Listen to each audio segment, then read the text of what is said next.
des habitudes qui me permettent de gérer hyper efficacement et sereinement mes multiples entreprises.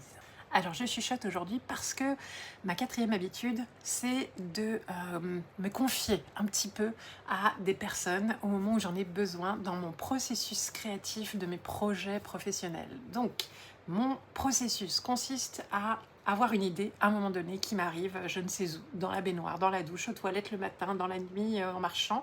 Il y a une idée, la fameuse idée. Vous l'avez eue, je le sais, on en a toutes. Ces moments, on a ces idées-là. Qu'est-ce qu'on en fait?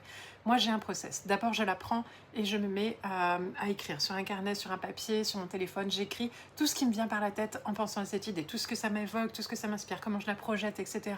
Les peurs, les freins, voilà, l'aspect financier, l'aspect humain. Je note tout. Je m'aide aussi de ChatGPT depuis maintenant quelques mois.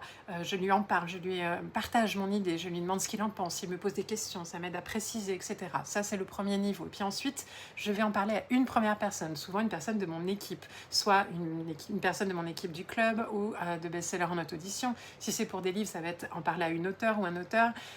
Je vais avoir une première personne avec qui je vais partager cette idée. Ça m'aide à la verbaliser et à la clarifier. Et puis ensuite, je vais en parler avec une deuxième personne, sachant que mon idée aura déjà un petit peu avancé grâce au feedback de la première personne. Et puis, je continue un petit peu ce processus, une, deux, trois, parfois j'arrive et je dis, bon allez, à toute l'équipe là, je vous présente mon idée, voilà ce que j'en pense. Puis parfois mes clientes, et vous le savez, parfois je vous sollicite, je viens d'avoir une idée, qu'est-ce que vous en pensez? Et donc je fais, voilà, à la moulinette des autres, comme ça, avancer mon idée. Et au bout d'un moment, elle devient comme une évidence, une clarté, j'arrive à la définir en quelques phrases. Là, c'est tout bon, maintenant, il y a un moment donné, il faut passer à l'action. Et là, j'engage une première action. Quoi qu'il arrive, j'y vais et je verrai bien après le process. Je m'engage, je parle sur les réseaux, j'envoie un mail, voilà, j'annonce quelque chose et c'est parti, je ne peux plus faire marche arrière, go, go, go. Voilà mon processus créatif pour commencer un nouveau projet, une nouvelle idée au sein d'un projet, mais à partir d'une idée.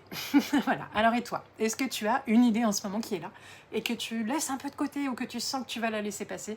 Comment tu peux, toi, passer à l'action, à qui tu peux en parler une première fois pour pouvoir commencer à la rendre plus concrète? C'est ça aussi, le club des rêveuses entrepreneuses. C'est un espace où tu peux poser tes idées et où tu auras des feedbacks positifs, bienveillants, enthousiasmants, challengeants, qui vont t'aider à la rendre réelle et à la faire, à lui faire prendre vie, quoi. Voilà, à réaliser tes rêves.